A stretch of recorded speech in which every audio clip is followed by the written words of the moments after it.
Hello, welcome to day 3 and 4 of building a micro-SaaS platform for freelancers, developers, and small to medium scale enterprises.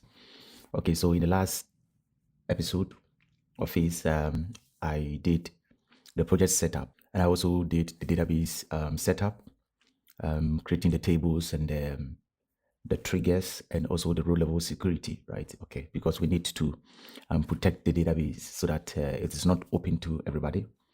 Okay, so in the app, there are various roles. As I told you that there are various plans. So there's a free plan and there's also a solo and a pro plan. And in the pro plan, you can invite other members to join your team. You can add team members. So in the team members, there are roles. So the one who created the account or the workspace is the owner of the workspace, and they can invite members and assign them the role of either admin or members. Okay, so we need to protect the database to know what members can do and what admin as well as owners can do. Okay, so the authentication flow is done, and day 3 and 4, I have done a couple of things. So now I also did the creating of clients. So you should be able to create a client. Okay, so as you can see, I have some here, and have a very clean and simple form where you just need to fill simple details. Then you just have to save it, right? And I also did, and when I click on a particular client, you can see that we have this nice sheet on the right side where you can do a lot of things. By you can add a timeline event, and the event will show here. You can delete and you can also edit. And we have this, and each user can be tagged, so you can have different tags for different users. So when you go to the details, you can put tags separated by comments. Okay, and I also move to leads, so you can have leads here. Yes, so you can have also leads, and the leads also have some similar pattern like the clients, so you can also create, right? And you can also tag them as well, right? And each lead has the qualification where you can set the status, and you can also set the ratings, whether it is hot, cold, or warm, right? And also the estimated value from the lead. You can also tag it here, right? As you can tag the client, you can also tag the lead, and it also shows like this. And right from here, you can even change the status right from here, right? You can also have the ratings here, and you can also change the ratings from here.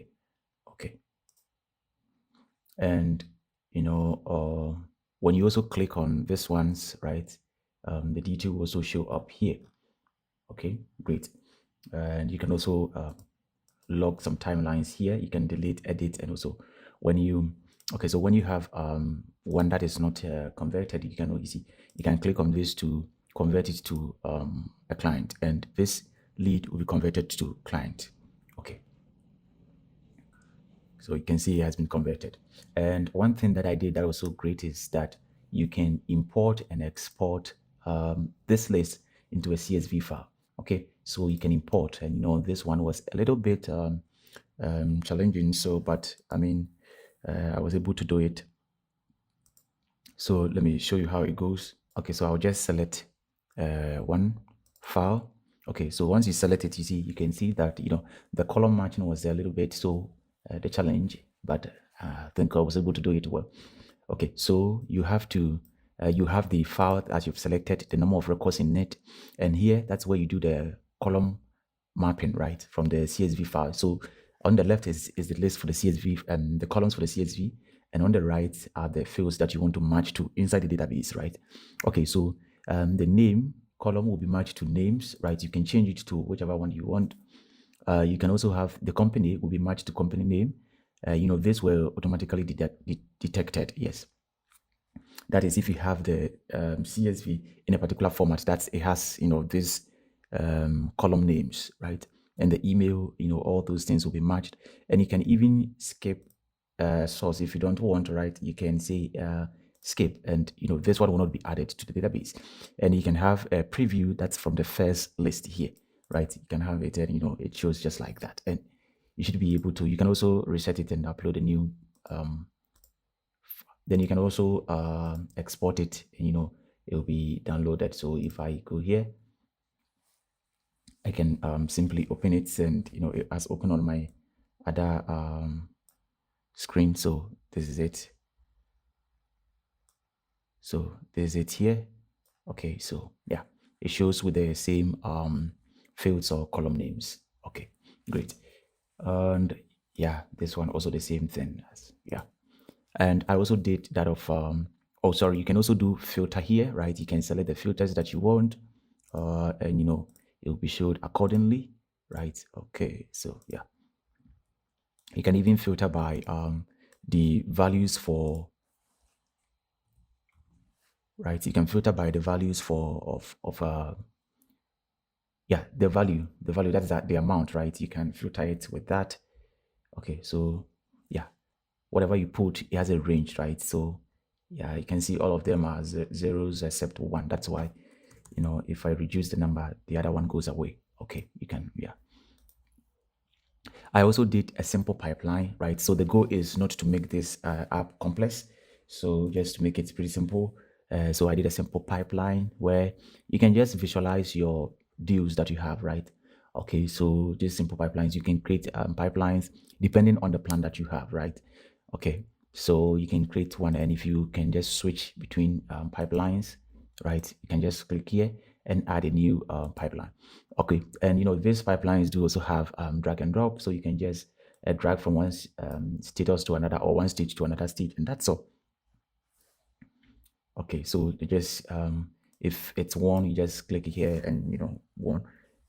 Okay, and the border changes to green, right? And when it is in here, it is the theme color. And you can also just filter or search. You can add, right? You can add deals. So when you have deals that you are tracking, you can just add them here. And we have the total values as well as the weighted. Now the weighted, the idea behind the weighted is that you see that in each deal you have the probability, right? How sure are you that this deal will go through? If it's 50, means it's 50-50, you can win it or you can lose it, right? Okay, so we use it based on the percentages to calculate this. So out of, let's say, the total worth of my deals, which is 5,200, the probability that I will get this, it's high. It's based on the probabilities, right? And I also did tags. So you can create some small tags that you can manage. That wasn't the main focus though, but you can create it assuming that there are some activities you have assigned to your team members. So this one becomes relevant for those, especially on the pro plan, where they have teams that if they want to assign some members some tasks, they can assign them some tasks that maybe check on this lead or check on this deal. They can assign them here, and once they come here, they should be able to see, the members will come here as such. Okay, so yeah, these are the things that I have done. You can even switch the view, right? In here like that. So these are the things that I have achieved so far, or the milestone that I have achieved so far. And the challenges that I faced, as I told you, one was mapping the various columns or fields of the CSV file to our database. That's the user can see and just map them. But I think with the help of AI, I also able to figure it out and do it very well. Okay, and another challenge that I faced was, when you create an account first, that you go to the onboarding process. In the onboarding process, after completing all the sign up flow, verify your email and stuff, right? You need to create a workspace, unless you are joining a workspace, right? That's where you use the link to join. But if you are creating a workspace, you need to select what I term it as the base currency. Okay, so if you check my pipeline here, you can see there's a currency here. So when creating an account, you have to select a base currency. Okay, so the country that you select will be the base currency. Okay, the currency of that country will be the base currency. And the challenge was that when you want to also create an invoice, when we get there, I'll show you. When you want to create an invoice, the idea is that you should be able to bill or issue the invoice in any currency that you want. So let's say you have clients from different parts which uses different language, different currency. So let's say from US or from UK, where you want to use either a USD or Euro, right? So when you are creating the invoice, you should be able to build them in any currency that you want. We don't want it to be tied to only USD so that everything will be in USD, right? But you can also select USD if you want everything to be in USD. That's fine. But let's say you are in Ghana like me, where you select a different currency, right? Or you are from Nigeria or wherever you're from, that you select, your local currency, and you want to create invoice for customers from US where you want to select USD. So you can do that. But you see that the problem now comes that since you have selected a base currency of, let's say, your local currency, and you have issued an invoice in a different currency, we will not be able to add up the numbers, because if we add up, they are different currencies, and that will not show a true reflection of whatever value or whatever money or profit you're making, right? It will not be a true value. So one thing is I thought of, or I did, was that during creating the workspace, you select the base currency, and you can change the base currency until you create an invoice. So that's what I thought of doing, right? So when you create your first invoice, then we will lock your base currency, and you cannot change your base currency again, right? So so the challenge now will also be that once we do that you can select in different currency, then we need to also get an exchange rate, right? So that when you create an invoice, so let's say I have let's say my account is in USD and I want to create an invoice for somebody in euros, I can do that, but we need to get the exchange rate of USD to euro, so that we will convert it and store the actual amount also in your base currency.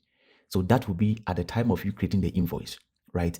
Okay, so when you create it, then we'll convert the euros into USD for you, and we save it. And that amount is what we will use for your dashboard, because if we use the euro, we will not be able to add the euro to your USD.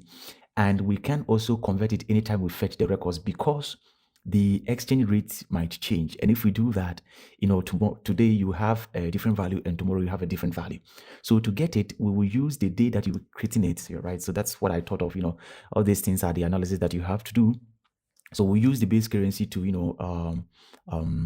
we'll convert it to the base currency and store it, so that's what we'll do. But your customers will actually see the currency of the invoice, right? So whatever currency you selected for the invoice, that is what they will see. But on your dashboard, you will see it in your base currency by reasons of we doing the conversion, right? Okay. So when I get there, I think since I've been able to figure out this idea, I think that will also be a simple will not be that a difficult challenge, right? And that will come in the coming days. And yeah, so that is the challenge. And pretty much that was the main thing, because we want to support multiple currencies, right? And when it comes like that, another thing is that when it comes like that, we also have to, when recording payment, you have to record the amount you actually receive in your base currency, right? Yeah, so these are the minor stuff that we will have to take care of them. So I have done all these things that I have even done. You can do their profiles here, where you can change your image, you can update settings here, and you can even update your password here. Okay, and you can also log out. So pretty much this is what I have done in the coming days of the 5 and 6. We'll go to the invoice and the settings, right, and make sure that since the invoice is one of the core features, right, we'll do that. That's where we implement all these challenges that I faced. You say that, okay, you haven't done the invoice, so why was it a challenge? Because I needed to do the database structure. So yeah, so that's where I faced that challenge, and I've been able to come up with a solution for that, right? So in the coming days, we'll go to the invoice and the settings. We'll do that, and once we do that, then in the 7th day or the 8th day, we'll just publish the app. So what you can do is to just follow, like this video, and subscribe, and also comment. Your opinions are welcome. And you can also go to wyllflow.com, right? Okay, so go to wyllflow.com and sign up for the waitlist, right? Sign up, and so that you get a discount. You get a discount on the day of launch. Okay, so your comments are welcome. Stay safe. We'll meet in the 5 and 6. Thank you.